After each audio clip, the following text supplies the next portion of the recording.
ವೀಕ್ಷಕರಿಗೆಲ್ಲ ನಮಸ್ಕಾರಗಳು. ಇವತ್ತಿನ ದಿವಸ ನಾನು ಶ್ರೀ ಚಂದ್ರಲಾ ಪರಮೇಶ್ವರಿಯ ಚರಿತ್ರೆ ಎಪಿಸೋಡ್ 2 ಹೇಳ್ತಾ ಇದ್ದೇನೆ. ಶ್ರೀ ವಿದ್ಯಾಂ ಜಗತಾಂ ಧಾತ್ರೀಂ ಸ್ವರ್ಗಸ್ಥಿತಿ ಲಯೇಶ್ವರಿ ನಮಾಮಿ ಲಲಿತಾಂ ನಿತ್ಯಾಂ ಮಹಾ ತ್ರಿಪುರ ಸುಂದರಿ ಘನಕರ್ಣಂ ಸಿತಮರ್ಣಂ ಯಮವಯಹರಣಂ ಶಿಲಿಮುಖಾವರಣಂ ಪಂಚ ಬ್ರಹ್ಮಾವರಣಂ ಶರಣಂ ಕರ್ವಾಣಿ ಶ್ರೀ ಚಂದ್ರಲಾಚರಣಂ.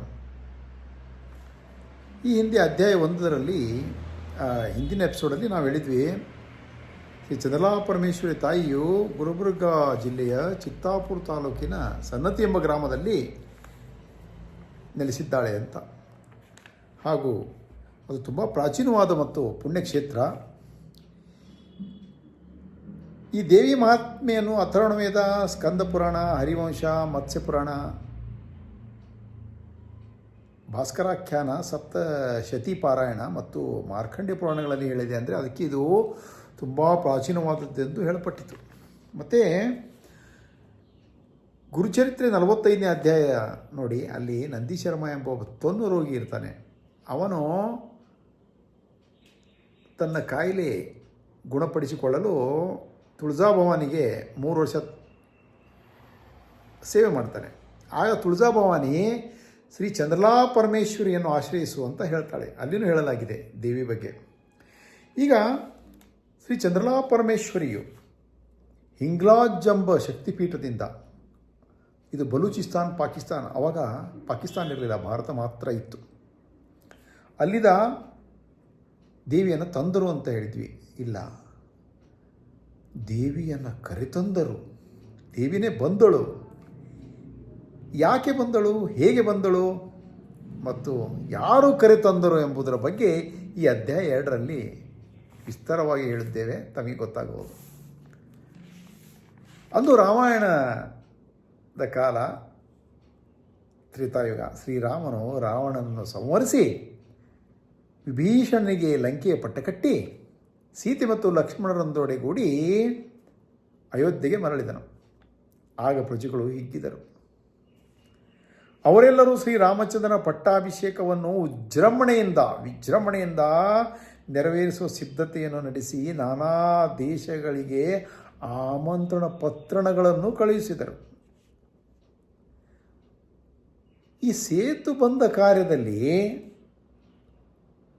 ಹನುಮಂತನಿಗೆ ಸಮುದ್ರನಾಥನೆಂಬುವನು ಸಹಾಯ ಮಾಡಿರ್ತಾನೆ. ಸೇತುಬಂಧ ಕಾರ್ಯ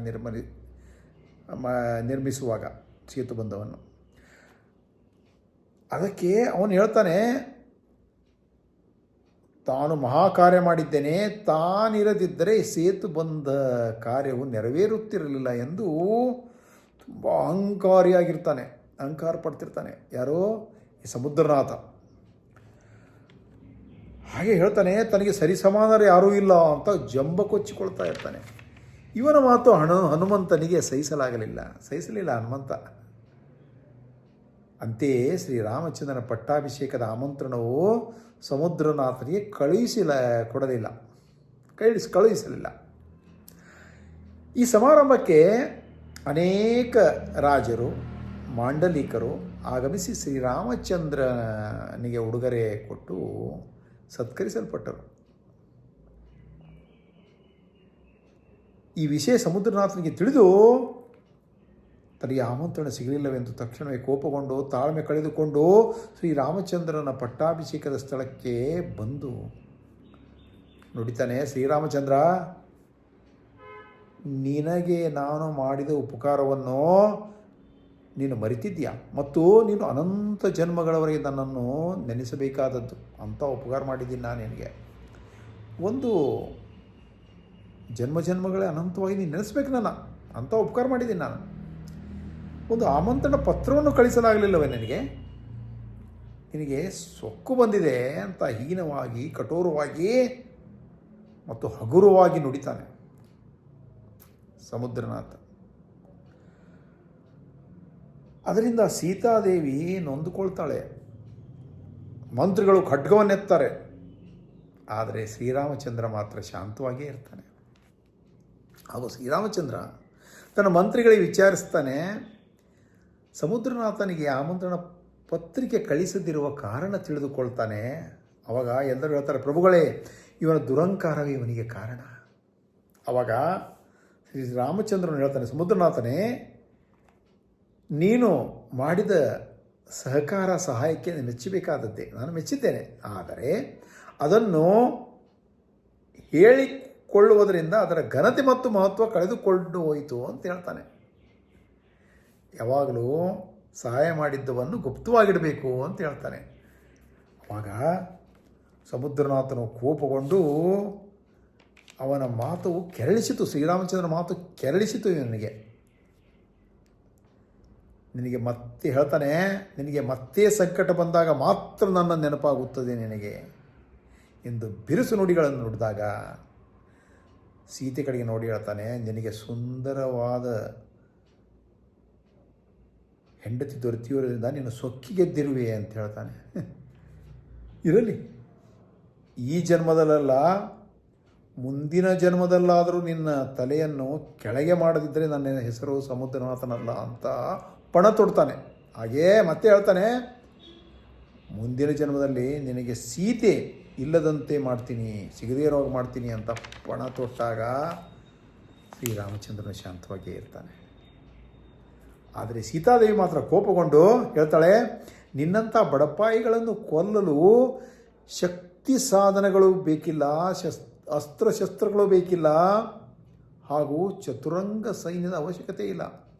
ನಿನ್ನ ಭ್ರಮೆ ವಿರಸನಗೊಳಿಸಲು ಕೇವಲ ಭ್ರಮರಗಳು ಸಾಕು, ಅವುಗಳಿಂದಲೇ ನಿನ್ನನ್ನು ನಾಶ ಮಾಡುತ್ತೇನೆ ಎಂದು ಪ್ರತಿಪಣ ತೊಟ್ಟಳು ಸೀತೆ. ಆಗಲೇ ಕಲಿಯುಗ ಪ್ರಾರಂಭವಾಗಿತ್ತು. ವಿಂಧ್ಯಾಚಲ ಪ್ರದೇಶದಲ್ಲಿ ದೇವದತ್ತನೆಂಬ ರಾಜನು ರಾಜ್ಯವಾಳುತ್ತಿದ್ದ. ಕಲಿಯುಗದಲ್ಲಿ ಶುರುವಾಯಿತು. ಈ ದೈವಭಕ್ತನಿವನು ಮತ್ತು ಪ್ರಜಾಪ್ರೇಮಿ ಆಗಿದ್ದನು. ಯಾರು? ದೇವದತ್ತ. ಅವನ ಮಗನೇ ನಾರಾಯಣನು. ಇವನು ಶ್ರೀರಾಮಚಂದ್ರನ ಅಂಶ ಮತ್ತು ಶ್ರೀರಾಮಚಂದ್ರನ ಅವತಾರ. ವಿಂಧ್ಯಾಚಲದಲ್ಲಿ ದೇವದತ್ತನ ಮಗ ರಾಮನು ನಾರಾಯಣನಾಗಿ ಜನಿಸಿದ. ರಾಜನು ತನ್ನ ಮಗನಿಗೆ ಯೋಗ್ಯ ವಯಸ್ಸಿನಲ್ಲಿ ಉಪನಯನ ಮಾಡಿ ವಿದ್ಯಾಭ್ಯಾಸ ಮಾಡಿಸಿ ಶಸ್ತ್ರಾಸ್ತ್ರ ವಿದ್ಯೆಯಲ್ಲೂ ಪಾರಂಗತನನ್ನಾಗಿ ಮಾಡಿದ. ಆದರೆ ನಾರಾಯಣನಿಗೆ ಆಧ್ಯಾತ್ಮ ಕಡೆಗೆ ಹೆಚ್ಚು ಒಲವಿತ್ತು. ಅದಕ್ಕೆ ಕ್ಷಣಿಕ ಸಂಪತ್ತು ಯೌವನ ಆಸೆಗೆ ಒಳಗಾಗದೆ ಅರಮನೆ ಬಿಟ್ಟು ತಪಸ್ಸಿಗೆಂದು ಒಂದು ಯೋಗ್ಯ ಸ್ಥಳಕ್ಕಾಗಿ ಹುಡುಕುತ್ತಿದ್ದಾಗ ನಾರದ ಮುನಿಗಳು ದರ್ಶನವಾಗಿ ನಾರಾಯಣ ಮುನಿಗೆ ಹೇಳ್ತಾರೆ, ನೀನು ವಿಂಧ್ಯಾದ್ರಿಯ ಬುಡದಲ್ಲಿ ಹೋಗಿ ತಪಸ್ಸು ಮಾಡು, ಅದು ಯೋಗ್ಯವಾದ ಸ್ಥಳ ತಪಸ್ಸಿಗೆ ಅಂತ ಹೇಳ್ತಾರೆ. ಅದರಂತೆ ನಾರಾಯಣ ಮುನಿಯು ವಿಂಧ್ಯಾದ್ರಿಯ ಬುಡಕ್ಕೆ ಬಂದು ತಪಸ್ಸನ್ನು ಪ್ರಾರಂಭಿಸ್ತಾನೆ. ತಪಸ್ಸನ್ನು ಮಾಡ್ತಾ ಇರ್ತಾನೆ. ಅದೇ ಸಂದರ್ಭದಲ್ಲಿ ವಿಂಧ್ಯಾದ್ರಿಯ ಮತ್ತೊಂದು ಕಡೆ ಬದಿಗೆ ರಾಜಸೇನನೆಂಬ ರಾಜನು ರಾಜ್ಯವಾಳುತ್ತಿದ್ದಾನೆ. ಅವನ ಪ್ರೀತಿಯ ಮಗಳೇ ಚಂದ್ರಲೆ, ಚಂದ್ರವದನೆ ಅಂತಲೂ ಹೆಸರು ಹೊಡೆದು. ಶಾಂತ ಸ್ವಭಾವದವಳು ಮತ್ತು ಚೆಲುವೆಯಾಗಿದ್ದಳು. ಅವಳ ಮದುವೆ ವಯಸ್ಸು ಬಂದಾಗ ರಾಜ ತನ್ನ ಮಗಳ ಮದುವೆಗಾಗಿ ವರಾನ್ವೇಷಣೆ ಮಾಡುತ್ತಿದ್ದನು. ಒಂದು ಸ್ವಯಂವರವನ್ನು ಏರ್ಪಡಿಸಿ ಆ ಸ್ವಯಂವರದಲ್ಲಿ ಒಂದು ಪಣ ಇತ್ತು, ಷರತ್ತು ಇತ್ತು. ಏನೆಂದರೆ, ಬಂದ ವರಗಳಲ್ಲಿ ಯಾರು ನೀರಿನ ಪ್ರತಿಬಿಂಬವನ್ನು ನೋಡಿ ಆ ಅರಮನೆಯಲ್ಲಿ ನೆಟ್ಟ ಒಂದು ಲೋಹ ಸ್ತಂಭವಿತ್ತು, ಅದನ್ನು ಬೀಳಿಸುವರೋ ಅವರು ಚಂದ್ರಲೆಯನ್ನು ವರಿಸುವ ಭಾಗ್ಯವಂತರು ಎಂದು ಪಣ ಇತ್ತು. ರಾಜಕುಮಾರರಿಗೆ ಕರಿಯೋಲೆಯೊಂದಿಗೆ ಸ್ವಾಗತಿಸಿದರು. ಎಲ್ಲ ರಾಜಕುಮಾರರು ಬಂದು ಸೇರಿದರು. ತಮ್ಮ ಬಲ ಹಾಗೂ ಚಾತುರ್ಯ ಉಪಯೋಗಿಸಿದರು. ಆದರೆ ಪ್ರಯತ್ನಪಟ್ಟರು. ಅದರಲ್ಲಿ ಒಬ್ಬರೂ ಕೂಡ ಆ ಸ್ತಂಭವನ್ನು ಬೀಳಿಸದೆ ನಿರಾಸೆಯಾದರು. ಆಗ ರಾಜನು ಕೂಡ ನಿರಾಸೆಯಾಗಿ ಚಿಂತೆಗೊಳಗಾದ ತನ್ನ ಮಗಳ ಮದುವೆ ಬಗ್ಗೆ. ಒಂದು ದಿನ ದೇವಿಯು ರಾಜನ ಕನಸಿನಲ್ಲಿ ಬಂದು ಹೇಳ್ತಾಳೆ, ರಾಜ, ನಿನ್ನ ಉಪವನದಲ್ಲಿ ಅಂದರೆ ನಿನ್ನ ಹೂದೋಟದಲ್ಲಿ ನಿನ್ನ ಮಗಳಿಗೆ ಯೋಗ್ಯನಾದ ವರನು ಬಂದಿದ್ದಾನೆ ಅಂತ ಹೇಳ್ತಾಳೆ. ತಕ್ಷಣ ರಾಜನು ಕನಸಿನಿಂದ ಎದ್ದು ಸಂತೋಷಪಡ್ತಾನೆ. ನಾರಾಯಣ ಮುನಿಯು ತನ್ನ ತಂದೆಯನ್ನು ದರ್ಶನಕ್ಕಾಗಿ ಹೊರಟಾಗ ತನ್ನ ತಂದೆ ದರ್ಶನಕ್ಕೆ ಹೋಗ್ತಾ ಇರ್ತಾನೆ ಅವನು ತಿರುಗಿ. ಮತ್ತೆ ದಾರಿಯಲ್ಲಿ ರಾಜಸೇನನ ಉಪವನ ಹೂದೋಟದಲ್ಲಿ ವಿಶ್ರಮಿಸುತ್ತಿದ್ದ. ನೋಡಿ, ದೇವಿ ಹೇಳ್ದಂಗೆ ಆಗ್ತಾ ಇದೆ. ಅವನನ್ನು ರಾಜಸೇನನ ಮಂತ್ರಿಗಳು ನೋಡಿ ನಿರೀಕ್ಷಿಸಿ ರಾಜನಿಗೆ ಹೇಳಿದಾಗ ರಾಜನು ಹೇಳ್ತಾರೆ, ಅವನನ್ನು ರಾಜ ಮರ್ಯಾದೆಯಿಂದ ಕರೆದುಕೊಂಡು ಬನ್ನಿ ಅಂತ ಆಜ್ಞಾಪಿಸ್ತಾನೆ. ಅದೇ ಥರ ಆಜ್ಞೆಯಿಂದ ಮಂತ್ರಿಗಳು ನಾರಾಯಣನನ್ನು ರಾಜ ಮರ್ಯಾದೆಯಿಂದ ಕರೆದುಕೊಂಡು ಬಂದು ರಾಜನು ನಾರಾಯಣನನ್ನು ಆಸನದ ಮೇಲೆ ಕೂಡಿಸಿ ಹಣ್ಣು ಹಾಲು ಸಮರ್ಪಿಸಿ ಕ್ಷೇಮ ಸಮಾಚಾರವನ್ನು ವಿಚಾರಿಸುತ್ತಾನೆ. ನಾರಾಯಣನ ದೃಷ್ಟಿಯು ಲೋಹದ ಸ್ತಂಭದ ಮೇಲೆ ಬಿತ್ತು. ಆದರೆ ರಾಜನು ಸ್ವಯಂವರದ ವಿಷಯವಾಗಲಿ ಮತ್ತು ಆ ಲೋಹದ ಸ್ತಂಭವು ಸ್ವಯಂವರಕ್ಕೆ ಸಂಬಂಧಪಟ್ಟದ್ದು ಎಂದು ವಿವರವಾಗಿ ಹೇಳದೆ ಹೀಗೆ ಹೇಳ್ತಾನೆ, ನೋಡಿ, ಈ ನೀರಿನ ನೆರಳವನ್ನು ನೋಡಿ ಈ ಸ್ತಂಭವನ್ನು ಬೀಳಿಸಬೇಕು ಅಂತ ನೀವು ಬೀಳಿಸಬಲ್ಲಿರಾ ಅನ್ನುವಷ್ಟರಲ್ಲಿಯೇ ನಾರಾಯಣ ಮುನಿ ಬಾಣ ಪ್ರಯೋಗದಿಂದ ಉಸಿರೆಳೆಯುವುದರೊಳಗೆ ಆ ಸ್ತಂಭವನ್ನು ಬೀಳಿಸಿಬಿಟ್ಟ. ಎಲ್ಲರೂ ಆಶ್ಚರ್ಯಗೊಂಡರು. ಚಂದ್ರಲೆಯು ಪ್ರಫುಲ್ಲವದನೆಯಾಗಿ ಮುಗುಳು ನಗೆಯಿಂದ ನಿಧಾನವಾಗಿ ಹೆಜ್ಜೆ ಹಾಕುತ್ತಾ ನಸುನಾಚಿ ಕೈಗಳಿದ್ದ ಹೂವಿನ ಮಾಲೆಯೊಡನೆ ಬಂದು ಆ ತರುಣ ತಪಸ್ವಿಯನ್ನು ನಮಿಸಿ ಅವನ ಕೊರಳಿಗೆ ಹೂಮಾಲೆ ತುಡಿಸಿದಳು. ಇದನ್ನು ಕೊಂಡು ಏನೂ ಅರಿಯದ ನಾರಾಯಣ ಮುನಿ ಬೆಚ್ಚಿ ಬೆರಗಾದ. ಹೀಗೆ ಹೇಳ್ತಾನೆ, ನಾನು ಮುನಿ, ನನಗೆ ನಾರಿಗೆ ಎಣ್ಣೆ ಸೀಗೆಕಾಯಿ ಇದ್ದಂಗೆ ಅಂತ ಹೇಳ್ತಾನೆ. ಅರಸನನ್ನು ನೋಡ್ತಾನೆ. ಆಗ ಅರಸನು ಕೈ ಜೋಡಿಸಿ ಕೃತಜ್ಞತಾ ಭಾವಗಳಿಂದ ನಾರಾಯಣ ಮುನಿಗೆ ಹೇಳ್ತಾನೆ, ಕನಸಿನಲ್ಲಿ ದೇವಿಯು ಕನಸಿನ ಹೇಳಿದ್ದನ್ನೆಲ್ಲ ವಿವರವಾಗಿ ಹೇಳ್ತಾನೆ, ನೀನೇ ಆ ಯೋಗ್ಯವಾದ ವರ ನನ್ನ ಮಗಳಿಗೆ ಅಂತ ದೇವಿ ಹೇಳಿದ್ದಾಳೆ ಅಂತ ಹೇಳ್ತಾನೆ ರಾಜ. ಆಗ ನಾರಾಯಣ ಮುನಿ ಹೇಳ್ತಾನೆ, ನಾನು ಪರಮಾರ್ಥ ಸಾಧಕನು, ಸಂಸಾರ ಬಂಧನ ಬೇಡ, ನನ್ನನ್ನು ಸಂಸಾರದಲ್ಲಿ ಬಂಧಿಸಬೇಡ ಅಂತ ಭಿನ್ನವಿಸಿಕೊಳ್ತಾನೆ. ಆದರೆ ಚಂದ್ರಲೆಯ ಮುಂದೆ ಬಂದು, ಪ್ರಿಯರೇ, ನಾನು ನಿಮ್ಮ ದಾಸಿ, ನಾನು ಎಂದಿಗೂ ನಿಮ್ಮ ಸಾಧನೆಗೆ ತಪಸ್ಸಿಗೆ ಅಡ್ಡಿ ಬರಲಾರೆನೋ.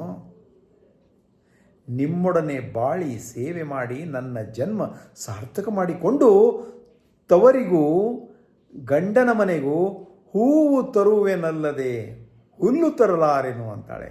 ಏನು ಹೇಳ್ತಾಳೆ ಚಂದ್ರಲೆ? ತವರಿಗೂ ಮತ್ತು ಗಂಡನ ಮನೆಗೆ ಹೂವು ತರುವೆನಲ್ಲದೆ ಹುಲ್ಲು ತರಲಾರೆನು ಅಂತಾಳೆ. ಆಗ ತರುಣ ತಪಸ್ವಿಗೆ ಒಪ್ಪಲೇಬೇಕಾಯಿತು. ಚಂದ್ರಲೆಯ ನಿವೇದನೆಯಿಂದ ಅವನ ಮನಸ್ಸು ಕರಗಿ ಪ್ರೇಮಾಮೃತ ಸರೋವರವನ್ನು ಅವನಲ್ಲಿ ನಿರ್ಮಿಸಿತು. ಆಗ ಅರಮನೆಯ ತೋರಣಗಳಿಂದ ಶೋಭಿಸಿ ರಾಜ ಬೀದಿಗಳು ಅಲಂಕೃತವಾಗಿ ಮಂಗಳವಾದ್ಯಗಳು ಮೊಳಗಿದವು. ರಾಜನು ತನ್ನ ಅಚ್ಚುಮೆಚ್ಚಿನ ಮಗಳನ್ನು ಚಂದ್ರಲೆಯನ್ನು ನಾರಾಯಣ ಮುನಿಗೆ ಧಾರೆ ಎರೆದುಕೊಟ್ಟನು. ನಂತರ ರಾಜಸೇನನ ಅಪ್ಪಣೆ ಪಡೆದು ಅರಮನೆಯಲ್ಲಿ ವಾಸಿಸದೆ ನಾರಾಯಣ ಮುನಿ ಮತ್ತು ಚಂದ್ರಲೆಯರು ಭೀಮಾ ತಟದಲ್ಲಿ ಪರ್ಣ ಕುಟೀರವನ್ನು ನಿರ್ಮಿಸಿ ಯೋಗಿ ದಂಪತಿಗಳಾಗಿ ನೆಮ್ಮದಿಯಿಂದ ಬಾಳುತ್ತಿದ್ದರು. ಚಂದ್ರಲೆಯು ತಾನು ರಾಜಕುಮಾರಿ ಎಂದು ಕಲ್ಪಿಸದೆ ಹೊಸ ಜೀವನಕ್ಕೆ ಹೊಂದಿಕೊಂಡಳು ಹಾಗೂ ತಪಸ್ವಿಯ ಸತಿಯಾಗಿ ಸಾಧಕ ಜೀವಿಯಾದಳು. ತನ್ನ ಪತಿ ಸೇವೆಯಲ್ಲಿ ಪರಮಾತ್ಮನನ್ನು ಕಂಡು ತೃಪ್ತಿಪಡುತ್ತಿದ್ದಳು. ಇತ್ತ ಮತ್ತೊಂದು ಕಡೆ ಅದೇ ಸಮಯಕ್ಕೆ ದೇವೇಂದ್ರನ ಅಪ್ಸರೆ ಇಂದುಲೇಲೆ ಉದರದಲ್ಲಿ ಸಮುದ್ರನಾಥ, ಅವನು ರಾಮಾಯಣ ಕಾಲದ ಸಮುದ್ರನಾಥ ಈಗ ಸೇತುರಾಜನಾಗಿ ಜನಿಸಿ, ತಾಯಿ ಅಪ್ಸರೆ ಅಂದರೆ ಕೇಳಬೇಕಾ, ಅವನು ಚಲುವನಾಗಿ ಬೆಳೆದು ರಾಜ್ಯಾಡಳಿತ ನಡೆಸುತ್ತಾ ಎಲ್ಲ ವಿದ್ಯೆಯ ಪ್ರವೀಣ್ಯತೆಯನ್ನು ಪಡೆದಿದ್ದನು.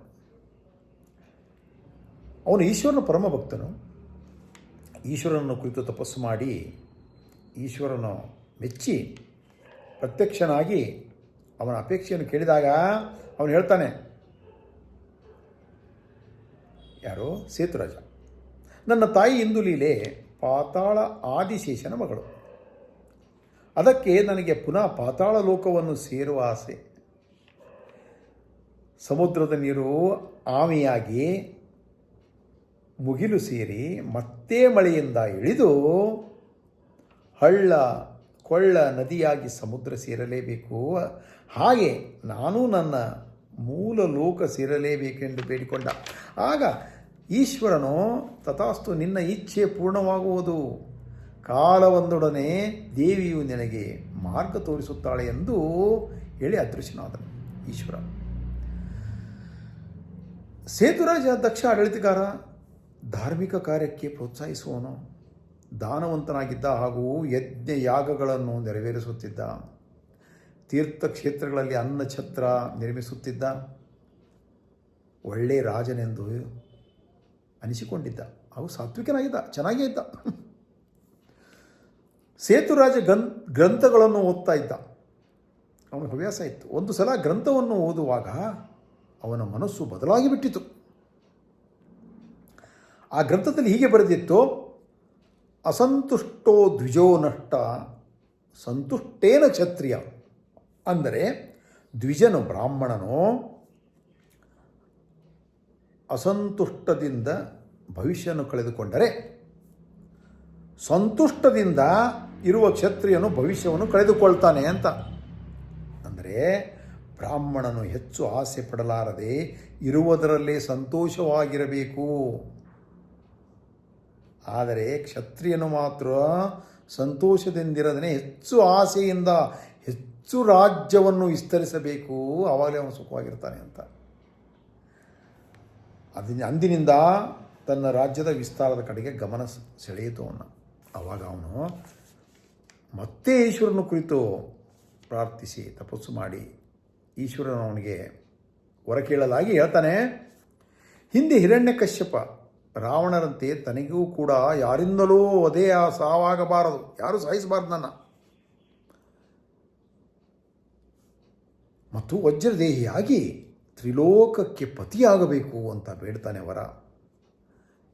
ಈಶ್ವರ ಅದಕ್ಕೆ ಒಂದು ಷರತ್ತು ಹೇಳ್ತಾನೆ, ನೋಡು ತಥಾಸ್ತು, ಆದರೆ ಒಂದು ನೆನಪಿಟ್ಟುಕೊಳ್ಳು, ನೀನು ಯಾವುದೇ ಕಾರಣಕ್ಕೂ ಪರಸ್ತ್ರೀ ಪರಧನವನ್ನು ಮಾತ್ರ ಆಸೆ ಪಡಬಾರದು ಅಂತ ಶಂಕರ ಹೇಳಿ ಅದೃಶ್ಯನಾಗ್ತಾನೆ. ಈಶ್ವರನ ಅನುಗ್ರಹದಿಂದ ಎಲ್ಲ ದೊರಕತೊಡಗಿಯಿತು ಇವನಿಗೆ, ಸೇತುರಾಜನಿಗೆ. ಆಗ ಸಾತ್ವಿಕತೆ ಹೋಗಿ ಬದಲಾಗಿ ಗರ್ವ ಮತ್ತು ಸೊಕ್ಕಿನಿಂದ ಮೆರೆಯತೊಡಗಿದ, ಬದಲಾಗಿಬಿಟ್ಟ. ಯೌವನ, ರೂಪ, ಧನ, ಅಧಿಕಾರ ಎಲ್ಲವೂ ಸಿಕ್ಕಿದ್ದ ಪರಿಣಾಮವಾಗಿ ಕೆಟ್ಟ ಹಾಗೂ ಅಡ್ಡ ದಾರಿ ಹಿಡಿದು ದಾರಿ ತಪ್ಪಿದ. ಅವನ ಕಣ್ಣುಗಳು ನೆತ್ತಿಗೇರಿದವು. ದಿನದಿನಕ್ಕೆ ಕೆಟ್ಟವನಾಗಿ, ಕಠೋರನಾಗಿ, ಮದಾಂಧನಾಗತೊಡಗಿದ. ಇಲ್ಲಿಗೆ 2ನೇ ಎಪಿಸೋಡ್ ಮುಕ್ತಾಯವಾಯಿತು. ತಾವು ಲೈಕ್ ಕೊಡಿ, ಸಬ್ಸ್ಕ್ರೈಬ್ ಮಾಡಿ. 3ನೇ ಎಪಿಸೋಡಕ್ಕಾಗಿ ಕಾಯಬೇಕಾಗಿ ವಿನಂತಿ. ತಾಯಿ ಚಂದ್ರಲಾಂಬಾ ಮಾತಾ ಕಿ ಜೈ. ತಾಯಿ ಚಂದ್ರಲಾಂಬಾ ಮಾತಾ ಕಿ ಜೈ.